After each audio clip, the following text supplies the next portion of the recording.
Okay guys, my review on the 2019 Honda Accord 2.0 Sport. This is the upper level Sport, and this particular one comes with the automatic, which is now a 10-speed, and that was brand new in 2018. So Honda's never had that before, and I can tell you in my brief time driving the car, it's a great transmission. Really makes a difference. Makes the car feel much sportier. And so even though this one is about $5,000 more than the 1.5 liter base Sport, I think it's worth it. The base Sport is 192 horsepower. This car's 252 with 273 foot-pounds of torque, so has a lot of torque. And that 10-speed automatic, I think, makes all the difference. The car does 0 to 60 in 5.8 seconds, and it feels every bit as fast as that. In fact, it feels faster.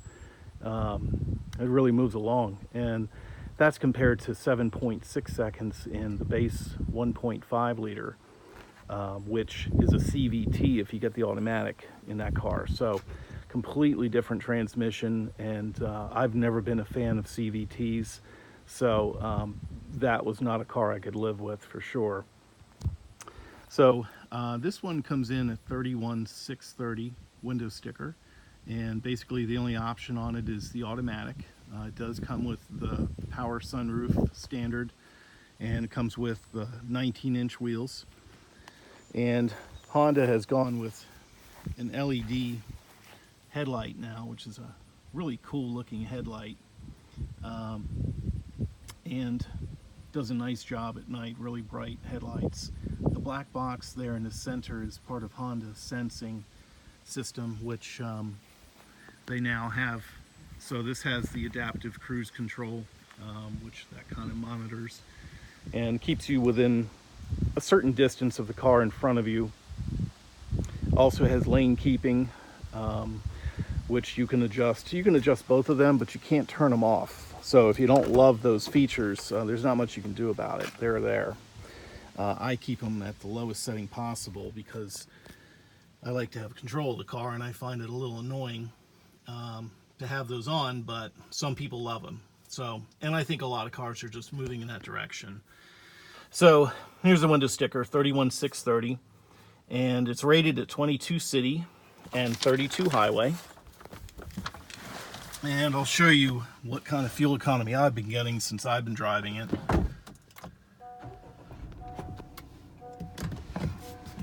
And I do a lot of highway, so this is maybe a little than some people will get. This scroll wheel, by the way, is how you kind of scroll through your features here on the dashboard. Nice thing about having these electronic dashboards now is you can have something like this, whereas years ago you just couldn't. So there, in 2,900 miles of driving, I've averaged 28.5 miles per gallon, which is actually above what Honda says the car will get. So far so good. The fuel tank is 14.8 gallons, so the best range you're going to see out of this thing, pretty much no matter what, is about 400 miles. Not the longest range of some cars I've driven, but it's decent enough. So you don't have to stop too often for fuel. So some other controls here in the steering wheel. These are the controls I was talking about earlier. This is the lane, the distance for the adaptive cruise control, and then this is the lane keeping. You can adjust those so they're less sensitive, but like I said, they're always on, so that you're going to have to live with. They do claim there's a way to turn them off, but I believe that's this button here, but that is you'd have to do it every single time. So answering phone, these buttons here, on and off for the phone, voice recognition, which is nice if you want to call somebody who's in your contacts list. They have a new screen on these cars, which is a nice large screen, easy to see.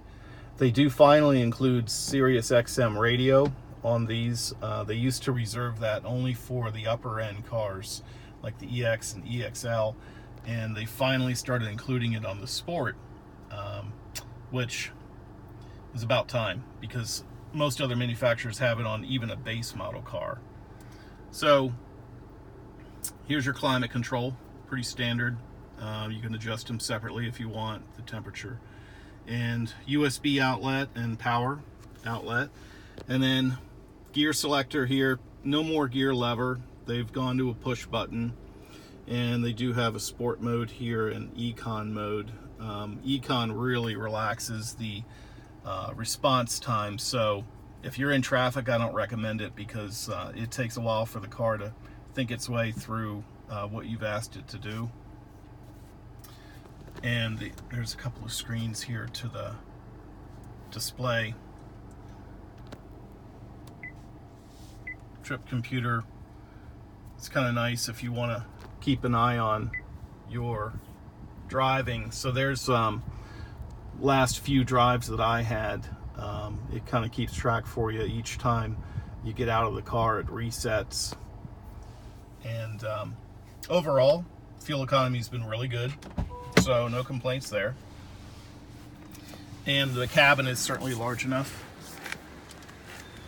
The back seat, just like all Accords, plenty roomy.